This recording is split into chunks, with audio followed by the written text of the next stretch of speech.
Esdras, capítulo 1. No primeiro ano de Ciro, rei da Pérsia, em cumprimento à palavra do Eterno anunciada por Jeremias, o Eterno incitou Ciro, rei da Pérsia, a fazer um pronunciamento oficial em todo o seu reino. Ele o formulou da seguinte maneira: Decreto de Ciro, rei da Pérsia. O Eterno, o Deus dos céus, entregou-me todos os reinos da terra. Ele também me encarregou de construir um templo de adoração a Ele em Jerusalém de Judá.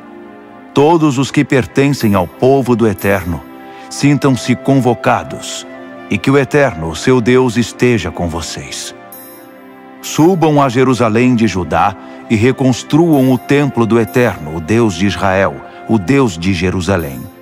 Quem ficar para trás, onde quer que esteja vivendo, ajudará enviando prata, ouro, ferramentas e animais, além das ofertas voluntárias para o templo de Deus em Jerusalém. Os chefes das famílias de Judá e de Benjamim, os sacerdotes e levitas, e todos aqueles que Deus despertou, partiram para reconstruir o templo do Eterno em Jerusalém. Os vizinhos ajudaram, trazendo entusiasticamente prata, ouro, ferramentas, animais, objetos de valor e, acima de tudo, ofertas voluntárias. O rei Ciro também entregou a eles todos os objetos e utensílios do templo do Eterno que Nabucodonosor havia levado de Jerusalém e que estavam no templo dos seus deuses. O rei da Pérsia designou o tesoureiro Mitredate responsável pela transferência. Ele fez um levantamento completo daqueles itens e os entregou a Sesbazar, governador de Judá.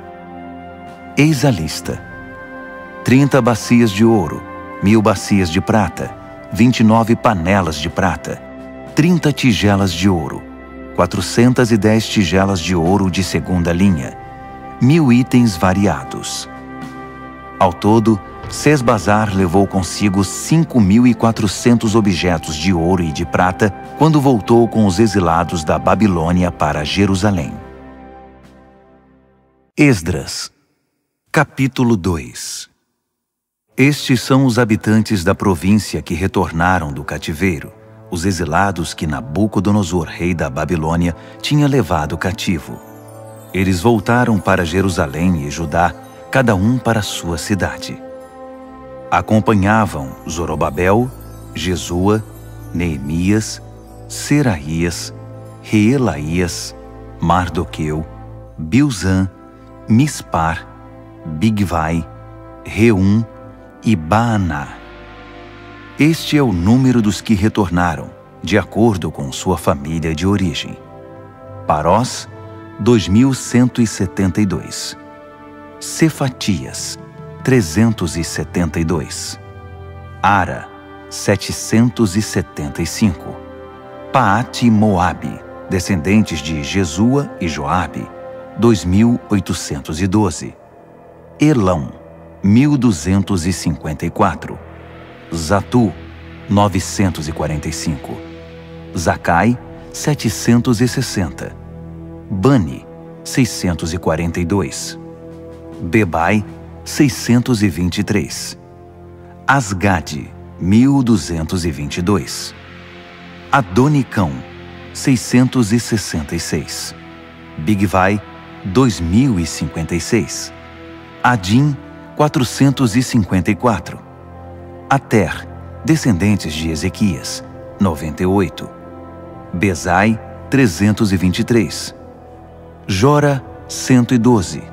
Rassum, 223.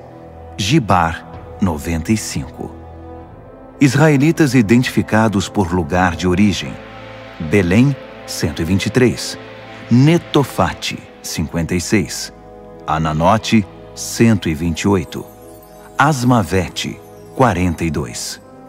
Kiriate Jearim, Sefira e Beerote, 743. Ramá e Geba, 621. Micmas, 122. Betel e Ai, 223. Nebo, 52. Magbis, 156. O outro Elão, 1254. Harim, 320. Lode, Hadide e Ono, 725. Jericó, 345. Senaá, 3630. As famílias sacerdotais: Gedaías, descendentes de Jesua, 973. Imer, 1052. Pazur, 1247. Harim, 1017. As famílias dos levitas: Jesua e Cadmiel, descendentes de Rodavias, 74. Os cantores, da descendência de Asaf, 128. Descendentes dos guardas: Salum, Ater, Talmon, Acube, Atita, Sobai, 139. Descendentes dos servidores do templo: Zia, Razufa, Tabaote, Queros, Sia, Padom, Lebana, Hagaba, Acube, Hagabe, Sanlai, Hanã, Gidel, Gaar, Reaías, Rezim, Necoda, Gazão, Uzá, Pazéia, Bezai, Asná, Meunim, Nefuzim, Baquebuque, Racufa, Harur, Baslute, Meida, Harza, Barcos, Císera, Tamá, Nesias e Ratifa. Descendentes dos servos de Salomão: Sotai, Soferete, Peruda, Jaala, Darcom, Gidel, Cefatias, Ratil, Poquerete Razebaim e Ami. O total dos servidores do templo de Salomão eram 392.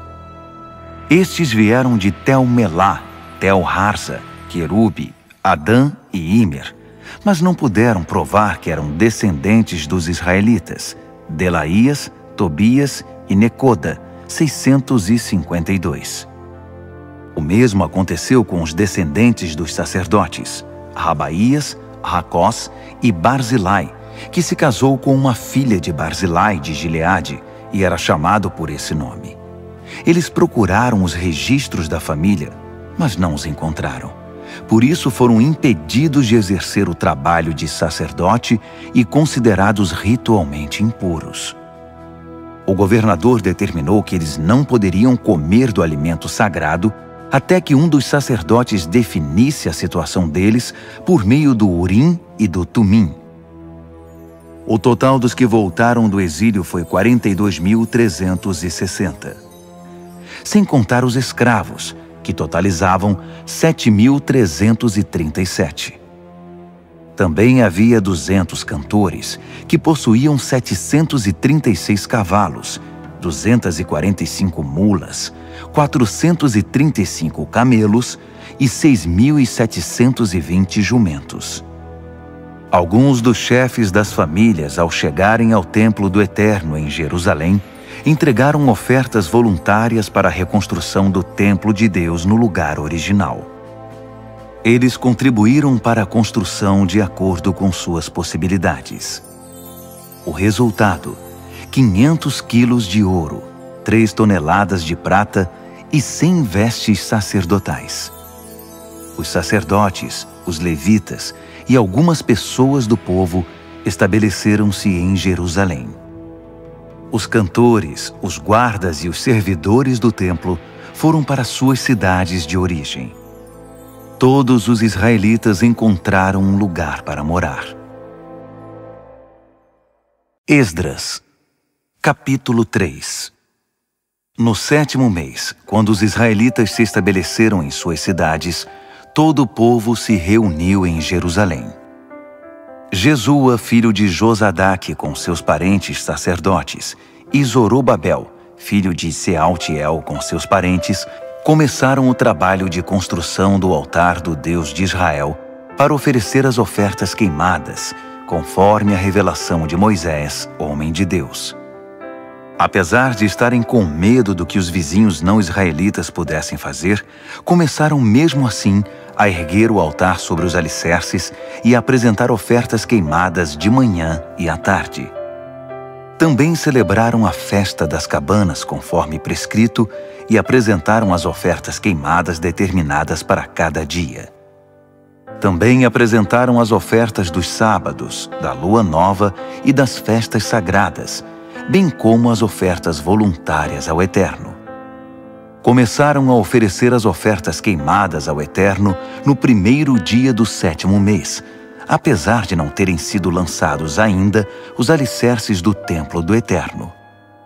Eles contribuíram com dinheiro para a contratação de pedreiros e carpinteiros. Também deram comida, bebida e azeite para o povo de Sidom e de Tiro, como pagamento pelo cedro que trouxeram pelo mar do Líbano até Jope, uma carga autorizada por Ciro, rei da Pérsia. No 2º mês do 2º ano da chegada deles ao local do templo do Eterno em Jerusalém, Zorobabel, filho de Sealtiel, e Jesua, filho de Josadaque, com seus parentes sacerdotes e levitas, e todos os que voltaram do exílio para Jerusalém, deram início ao trabalho. Nomearam os levitas de 20 anos de idade ou mais para supervisionar a reconstrução do templo do Eterno. Jesua e seus parentes uniram-se a Cadmiel, Binui e Rodavias e aos parentes de Henadade, todos levitas, para supervisionar os trabalhadores do templo de Deus. Quando os trabalhadores lançaram os alicerces do templo do Eterno, os sacerdotes, com suas vestimentas, ficaram de pé com as trombetas, e os levitas, descendentes de Asaf, com os símbolos para louvar ao Eterno, conforme a tradição de Davi, rei de Israel. Eles cantaram responsivamente ao Eterno com louvores e ações de graças. Sim, Deus é bom. Ah, sim, Ele nunca deixará de amar a Israel. Todo o povo pulou de alegria, louvando ao Eterno, pois os alicerces do templo do Eterno foram lançados. Enquanto a multidão cantava alegremente, muitos dos sacerdotes, levitas e chefes das famílias que tinham visto o primeiro templo choravam incontrolavelmente ao ver os alicerces do novo templo. Era impossível distinguir os sons de alegria do choro. O barulho podia ser ouvido de longe. Esdras, capítulo 4. Os antigos inimigos de Judá e de Benjamim souberam que os exilados estavam reconstruindo o templo do Eterno, o Deus de Israel. Eles vieram conversar com Zorobabel e com os chefes das famílias. Queremos ajudá-los porque também adoramos ao Deus de vocês. Temos oferecido sacrifícios a ele desde que Esar-Hadon, rei da Assíria, nos trouxe para cá.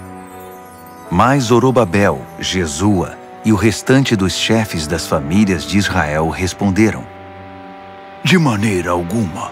A construção do templo do nosso Deus não significa a mesma coisa para vocês. Só nós construiremos o templo para o Eterno, o Deus de Israel. Fomos nós que recebemos de Ciro, rei da Pérsia, a incumbência de reconstruí-lo. Depois disso, aqueles homens começaram a fazer de tudo para desanimar o povo de Judá e para amedrontar os trabalhadores. Eles chegaram a contratar gente de fora para atrapalhar. A perturbação durou 15 anos, durante todo o reinado de Ciro até o reinado de Dario, rei da Pérsia. Na verdade, no início do reinado de Xerxes, eles fizeram uma denúncia contra os moradores de Judá e de Jerusalém. Mais uma vez, no reinado de Artaxerxes, Bislão, Mitredate, Tabeel e seus companheiros escreveram ao rei da Pérsia sobre os problemas de Jerusalém. A carta foi escrita em aramaico e foi traduzida. O texto a seguir está em aramaico. Reum, o oficial no comando, e Sinzai, o secretário, escreveram uma carta contra Jerusalém e Artaxerxes, o rei, como segue.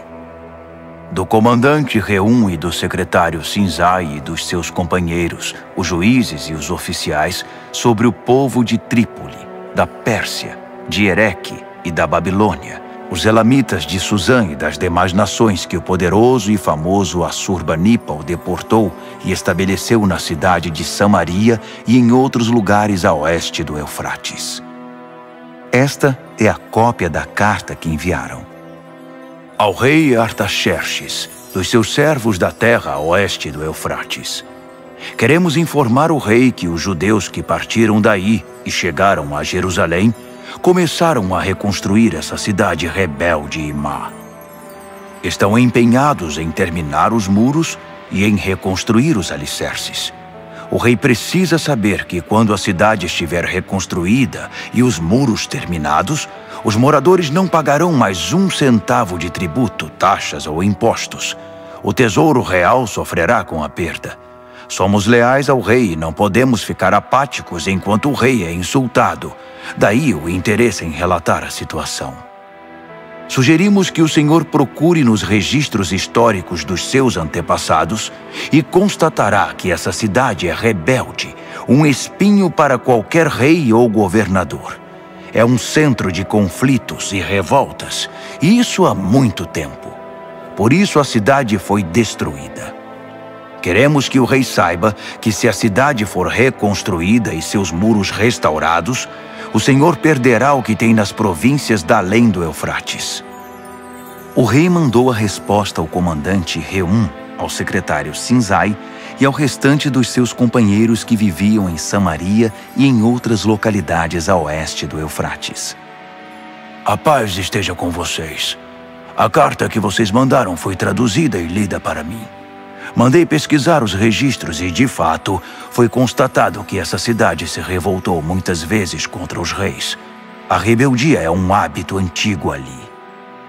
Descobri que houve reis poderosos que conquistaram terras a oeste do Eufrates e impuseram taxas, tributos e impostos. Então façam o seguinte: mandem esses homens interromperem a obra imediatamente e não permitam que a recomecem até que eu mande. Sejam rápidos e firmes. Eles já causaram muitos danos aos reis. A carta do rei Artaxerxes foi lida para Reum, para o secretário Sinzai e seus companheiros. Eles não perderam tempo. Foram logo avisar os judeus em Jerusalém e os obrigaram a interromper a obra. Assim, a reconstrução do Templo do Eterno em Jerusalém foi interrompida. Nada foi feito até o 2º ano do reinado de Dario, rei da Pérsia. Esdras, capítulo 5. Enquanto isso, os profetas Ageu e Zacarias, filho de Ido, pregavam aos judeus em Judá e em Jerusalém com autoridade concedida pelo Deus de Israel. Por isso, Zorobabel, filho de Sealtiel, e Jesua, filho de Josadaque, reiniciaram a reconstrução do templo de Deus em Jerusalém. Os profetas de Deus vieram ajudá-los. Tatenai, governador do território a oeste do Eufrates na época, Setar-Bozenai e seus companheiros procuraram os israelitas e perguntaram: quem deu autorização a vocês para reconstruir o templo e restaurar os muros? Então informamos a eles os nomes dos encarregados da construção. Mas Deus estava atento aos líderes dos judeus. Por isso a obra não foi interrompida até Dario ser informado e enviar a resposta oficial. Tatenai, governador do território a oeste do Eufrates, Setar-Bozenai e seus companheiros, os oficiais do território, enviaram uma carta ao rei Dario. Este é o conteúdo. Ao rei Dario, paz e sucesso. Queremos relatar ao rei que fomos à província de Judá, ao templo do grande Deus que está sendo reconstruído com enormes pedras. No momento estão pondo as vigas de madeira nas paredes. A obra está sendo executada com empenho e rapidez. Perguntamos aos líderes: quem deu autorização a vocês para reconstruir o templo e restaurar os muros? Também pedimos os nomes dos responsáveis para que pudéssemos informar quem são os encarregados da construção. Eles nos disseram o seguinte: somos servos do Deus dos céus e da terra. Estamos reconstruindo o templo que foi construído muito tempo atrás. Um grande rei de Israel construiu toda esta estrutura. Mas nossos antepassados deixaram o Deus dos céus furioso. Por isso, ele os entregou nas mãos de Nabucodonosor, rei da Babilônia, que destruiu o templo e levou o povo cativo para a Babilônia. Mas quando Ciro se tornou rei da Babilônia, no seu primeiro ano, autorizou a reconstrução do templo de Deus. Além disso, devolveu os utensílios de ouro e de prata do templo de Deus que Nabucodonosor tinha levado embora e posto no templo na Babilônia. O rei Ciro retirou-os do templo da Babilônia e os entregou a Sesbazar, a quem nomeou governador. Ele disse a Sesbazar: "Põe estes utensílios de volta no templo de Jerusalém." Desde então, estamos reconstruindo o templo, mas ainda não terminamos. Agora, se o rei concordar, procure nos registros dos arquivos reais da Babilônia se de fato o rei Ciro autorizou a reconstrução do templo de Deus em Jerusalém. Então, por favor, informe-nos da decisão do rei sobre o assunto. Esdras, capítulo 6. O rei Dario mandou procurar aqueles registros nos arquivos da Babilônia, e foi encontrado um rolo na fortaleza de Ecbatana, na província da Média, com o seguinte registro. Memorando. No primeiro ano do seu reinado, Ciro promulgou um decreto com respeito ao templo de Deus em Jerusalém, nos seguintes termos: o templo no qual foram oferecidos sacrifícios deve ser reconstruído sobre novos alicerces. Terá 27 metros de altura e 27 metros de largura, com 3 camadas de pedras grandes e uma de madeira. O custo da obra será pago pela tesouraria do reino. Os utensílios de ouro e de prata do templo de Deus, que Nabucodonosor levou para a Babilônia, deverão ser devolvidos ao templo de Jerusalém, cada um ao seu devido lugar. Ordeno que sejam postos de volta no templo de Deus. Dario respondeu: Agora ouçam, Tatenai, governador do território a oeste do Eufrates, Setar-Bozenai, seus companheiros e todos os oficiais do território. Não os impeçam. Deixem o governador e os líderes dos judeus em paz, para que possam dedicar-se à reconstrução do templo de Deus. Portanto, determino oficialmente que vocês ajudem os líderes dos judeus na reconstrução do templo de Deus da seguinte forma. 1. Todos os custos da construção serão pagos pela tesouraria do reino, dos tributos arrecadados do território a oeste do Eufrates. Pague-nos em dia, para que a obra não seja interrompida. 2. O que for preciso para a adoração deles, novilhos, carneiros e cordeiros, para as ofertas queimadas ao Deus dos céus, e todo o trigo, sal, vinho e azeite que os sacerdotes de Jerusalém solicitarem, deve ser entregue a eles sem demora, para que possam oferecer seus sacrifícios ao Deus dos céus e orar pela vida do rei e dos seus filhos.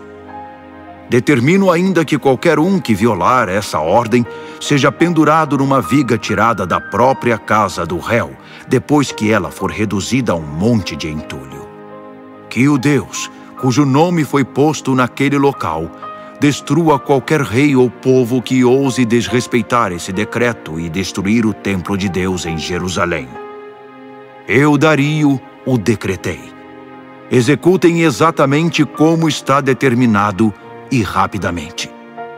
Tatenai, governador do território a oeste do Eufrates, Setar-Bozenai e seus companheiros cumpriram à risca o decreto de Dario.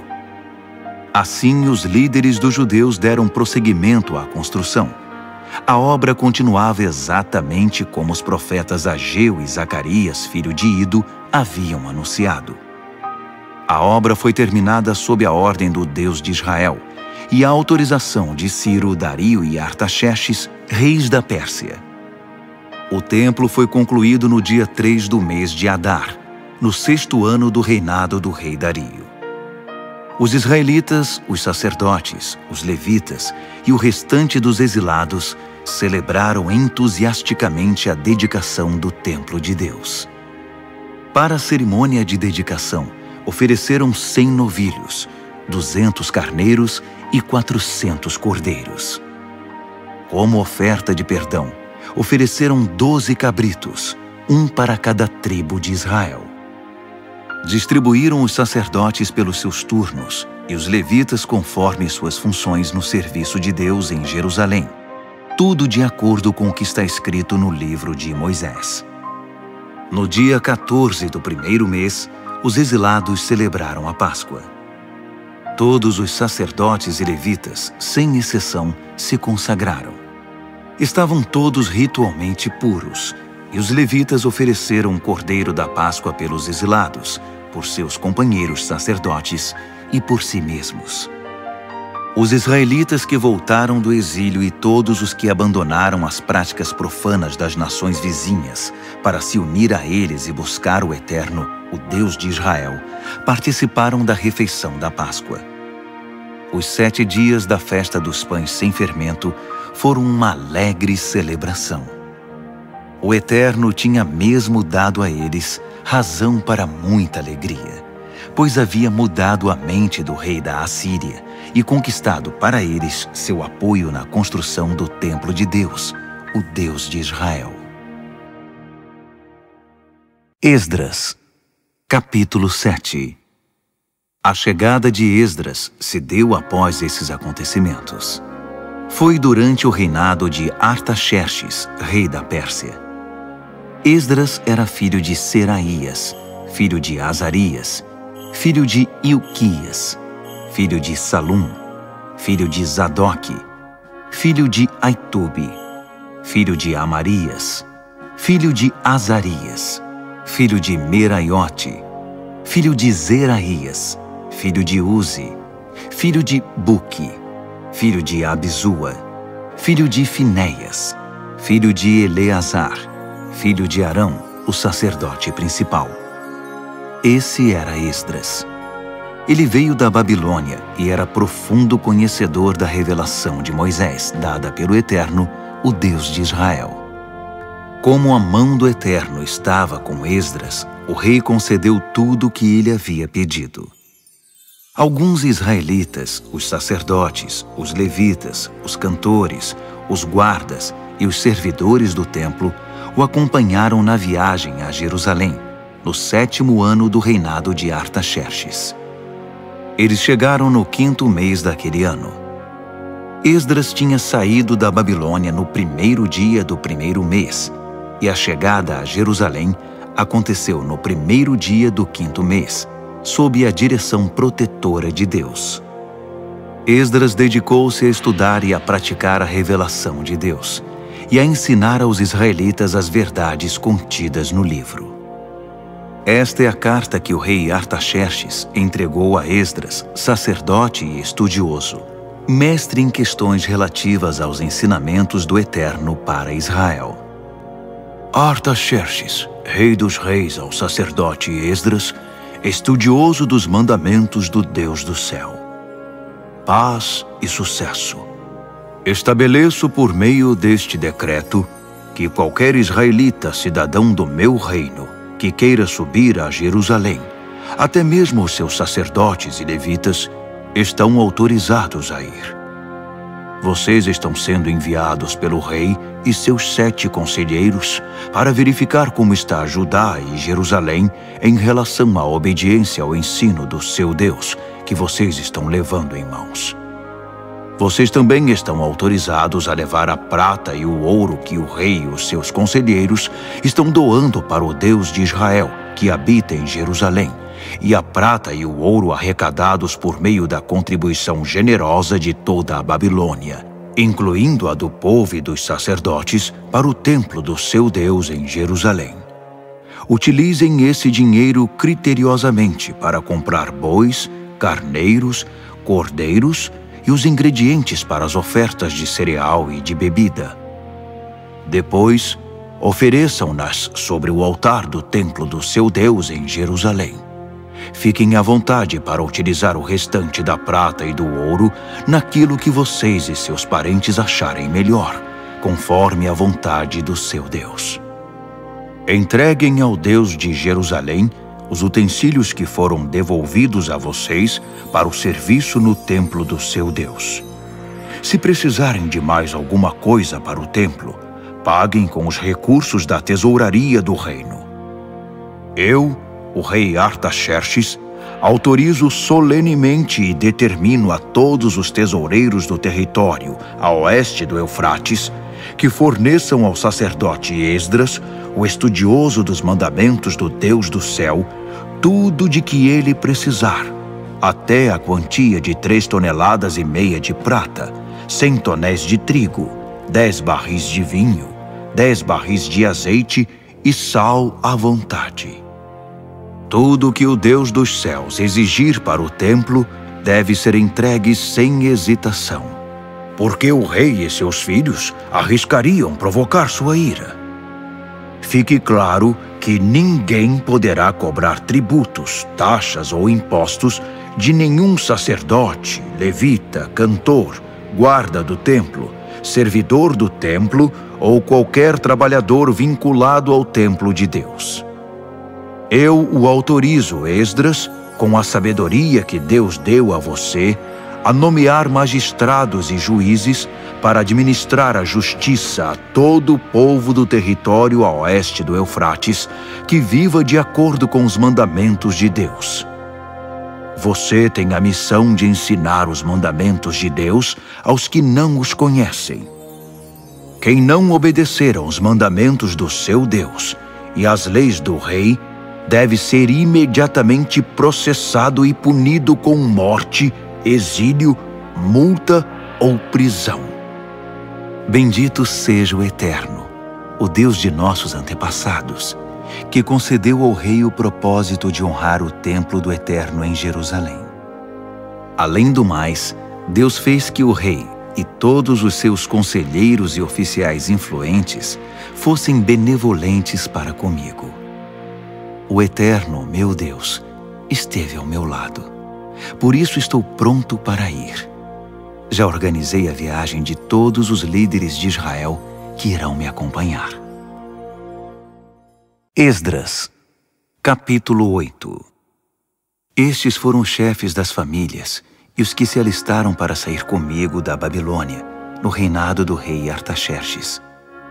Da família de Finéias, Gerson; família de Itamar, Daniel; família de Davi, Atos; família de Secanias; família de Parós, Zacarias com 150 homens registrados; família de Paate-Moabe, Elioenai, filho de Zeraías com 200 homens; família de Zatu, Secanias, filho de Jeeziel, com 300 homens; família de Adim, Ebede, filho de Jonatas, com 50 homens; família de Elão, Jesaías, filho de Atalias, com 70 homens; família de Cefatias, Zebadias, filho de Micael, com 80 homens; família de Joabe, Obadias, filho de Jeiel, com 218 homens; família de Bani, Selomite,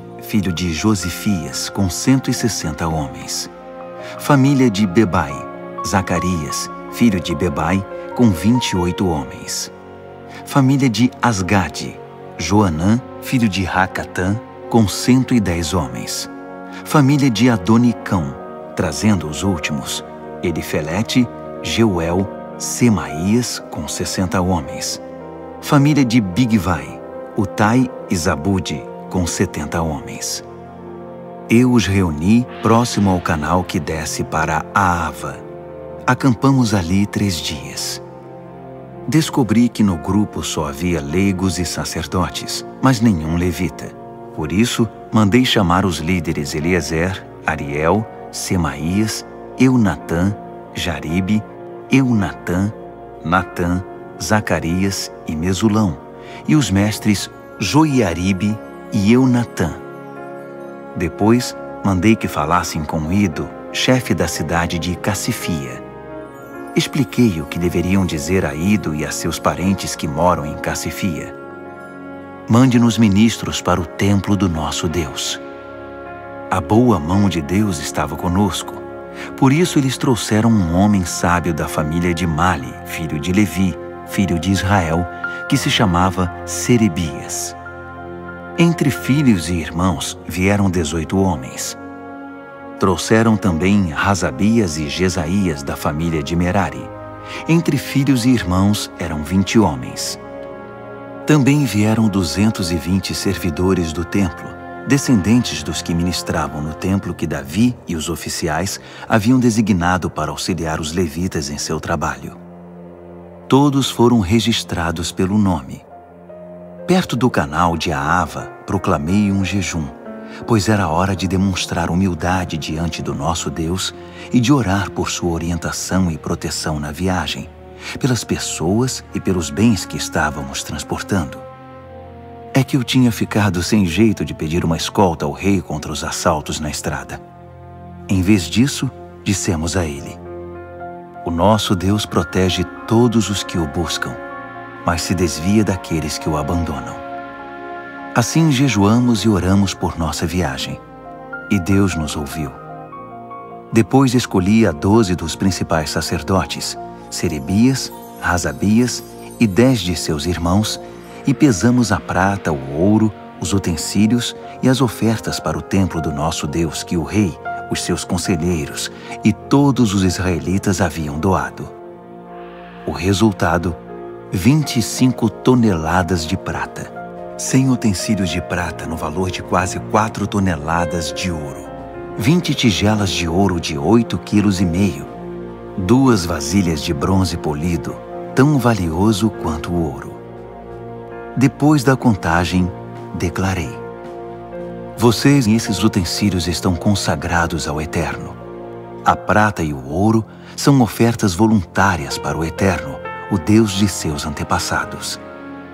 Guardem esses objetos até que possam pesá-los no templo do nosso Deus, diante dos sacerdotes, dos levitas e dos chefes das famílias que estão em Jerusalém. Os sacerdotes e os levitas ficaram responsáveis por tudo que foi pesado e entregue a eles e tomaram todas as providências para levá-los ao templo de nosso Deus em Jerusalém. Saímos do canal de Aava no dia 12 do primeiro mês, em direção a Jerusalém. Deus esteve conosco durante toda a viagem e nos protegeu de assaltos e de bandidos nas estradas. Chegamos a Jerusalém e aguardamos 3 dias. No 4º dia, a prata, o ouro e os utensílios foram pesados no templo do nosso Deus e entregues a Meremote, filho do sacerdote Urias. Eleazar, filho de Finéias, estava com ele, além dos levitas Josabade, filho de Jesua, e Noadias, filho de Binuí. Tudo foi contado e pesado, e registraram o peso total.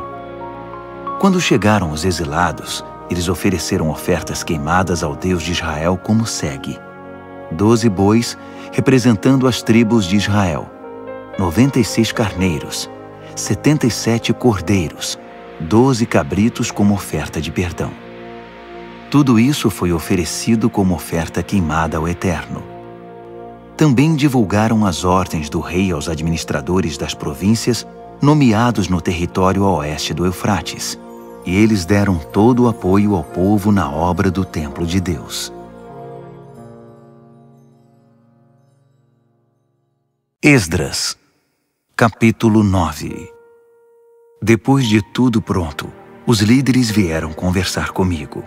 Disseram: o povo de Israel e os sacerdotes e levitas não se separaram dos povos vizinhos, nem das práticas perversas e obscenas dos cananeus, dos heteus, dos fariseus, dos jebuseus, dos amonitas, dos moabitas, dos egípcios e dos amorreus. Eles deram suas filhas em casamento a esses povos, e seus filhos se casaram com as filhas deles. A linhagem santa agora está misturada com esses povos. Os nossos líderes e oficiais foram os primeiros a cometer esse pecado. Quando ouvi isso, rasguei minha roupa, até minha túnica. Arranquei cabelo da cabeça e da barba e me joguei no chão desesperado. Muitos estavam tremendo de medo em virtude do que Deus estava dizendo sobre a traição dos exilados. Eles se reuniram ao meu redor e se sentaram muito aflitos, aguardando o sacrifício da tarde. Na hora do sacrifício, criei coragem. Levantei-me e, com a roupa rasgada e a túnica na altura do joelho, levantei as mãos para o Eterno e orei. Meu Deus, estou tão envergonhado que nem consigo olhar para ti. Nossos pecados são maiores do que nós e nos impedem de enxergar. Nossa culpa chegou até o céu. Estamos atolados em culpa desde os tempos de nossos antepassados. Por causa do nosso pecado, nossos reis e sacerdotes, fomos entregues a reis estrangeiros para sermos mortos, levados cativos, saqueados e envergonhados, como acontece hoje. Agora, por um breve momento, o Eterno, nosso Deus, permitiu que alguns de nós escapassem e pisassem de novo este santo lugar. Assim fez nossos olhos brilharem e aliviou um pouco o nosso sofrimento. Éramos escravos. Mesmo assim, o nosso Deus não nos abandonou. Ele nos fez obter o favor dos reis da Pérsia e nos tem dado coragem para reconstruir o templo do nosso Deus, restaurar suas ruínas e construir um muro de defesa para Judá e Jerusalém. Agora, ó Deus, depois de tudo isso, o que podemos dizer? Pois desprezamos os teus mandamentos, que nos deste por meio dos teus servos, os profetas. Eles nos disseram: a terra que vocês vão possuir está poluída, entulhada com a perversidade do povo que vive ali. Eles a contaminaram com suas práticas abomináveis. Por isso, jamais entreguem suas filhas em casamento aos filhos daqueles povos, nem deixem que as filhas deles se casem com seus filhos. Não permitam que esses povos se sintam à vontade no meio de vocês. Não se envolvam com eles, nem se tornem amigos deles, para que vocês se tornem um povo forte, ganhem bastante dinheiro e deixem um patrimônio razoável para os filhos. Depois de tudo isso que sofremos, por causa de nossos erros e da culpa que acumulamos, ainda que o castigo tenha sido muito menor que o merecido, porque tu nos livraste da opressão, estamos outra vez quebrando os teus mandamentos. Nossos filhos estão se casando com pessoas que praticam perversidades. Não seria isso motivo para que elimines este povo, sem deixar um único remanescente, sem dar a ninguém a chance de escapar? Tu és o Deus justo de Israel. E hoje não passamos de um pequeno bando de exilados que conseguiram sobreviver. Olha para nós, que estamos diante de ti com toda essa culpa. Mas sabemos que não vamos aguentar esta situação por muito tempo. Esdras, capítulo 10. Esdras chorava, prostrado diante do templo de Deus. Enquanto orava e fazia essa confissão, uma multidão imensa de homens, mulheres e crianças de Israel se aglomerou em torno dele, e todos começaram a chorar compulsivamente. Secanias, filho de Jeiel, da descendência de Elão, na condição de porta-voz do povo, disse a Esdras: traímos o nosso Deus, casando-nos com mulheres estrangeiras dos povos ao redor. Mas nem tudo está perdido, ainda há esperança para Israel. Vamos fazer uma aliança agora mesmo com o nosso Deus. Vamos mandar embora todas essas mulheres e seus filhos, de acordo com o que o meu Senhor e aqueles que respeitam os mandamentos de Deus estão dizendo.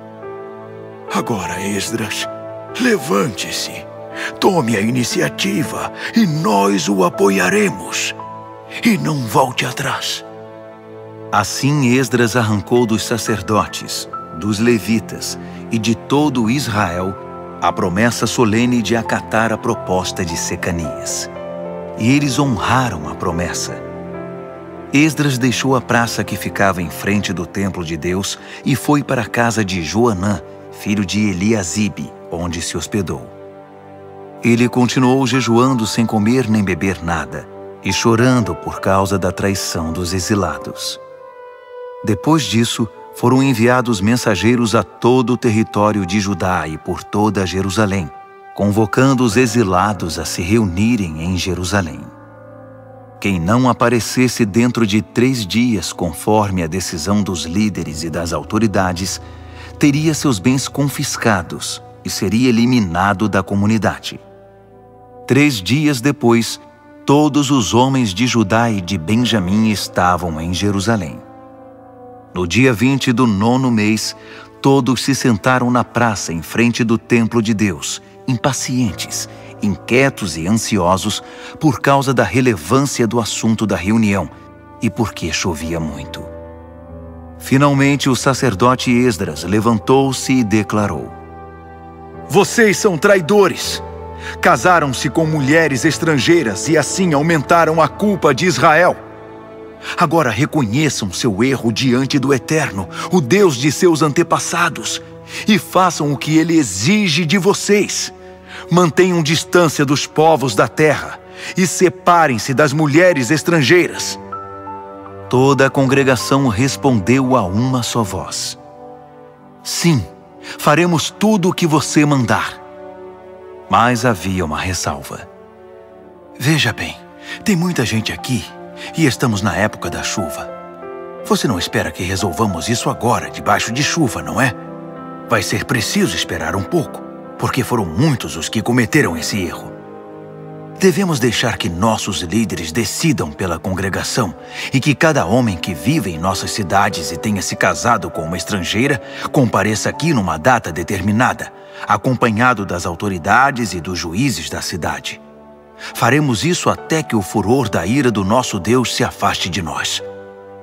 Os únicos que se opuseram à sugestão foram Jonatas, filho de Azael, e Jazeías, filho de Tikvá, apoiados por Mesulão e pelo levita Sabetai. Então, os exilados decidiram pôr o plano em prática. O sacerdote Esdras escolheu pessoalmente homens que eram chefes de famílias. No 1º dia do 10º mês, eles se reuniram para estudar a questão. No 1º dia do 1º mês, todos os casos de homens que haviam se casado com mulheres estrangeiras estavam resolvidos. Entre as famílias dos sacerdotes, os que se casaram com mulheres estrangeiras foram: da família de Jesua, filho de Josadaque e seus irmãos, Maazéias, Eliezer, Jaribe e Gedalias. Todos se comprometeram em despedir suas mulheres e deram um aperto de mão, como sinal de compromisso. Também trouxeram um carneiro do rebanho como oferta de reparação. Da família de Imer, Hanani e Zebadias. Da família de Harim, Maazéias, Elias, Semaías, Jeiel e Uzias. Da família de Pazur, Elioenai, Maazéias, Ismael, Natanael, Josabade e Eleasa. Entre os levitas, Josabade, Simei, Quelaías, isto é, Quelita, Petaías, Judá e Eliezer. Entre os cantores, Eliasibe. Entre os guardas do templo, Salum, Telem e Uri. Entre os outros israelitas, da família de Parós, Ramias, Gesias, Malquias, Miamim, Eleazar, Malquias e Benaia. Da família de Elão, Matanias, Zacarias, Jeiel, Abdi, Jeremote e Elias. Da família de Zatu, Elioenai, Eliasibe, Matanias, Jeremote, Zabade e Aziza.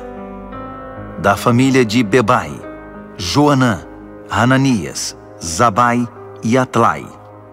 Da família de Bani, Mesulão, Maluque, Adaías, Jazube, Seal e Jeremote.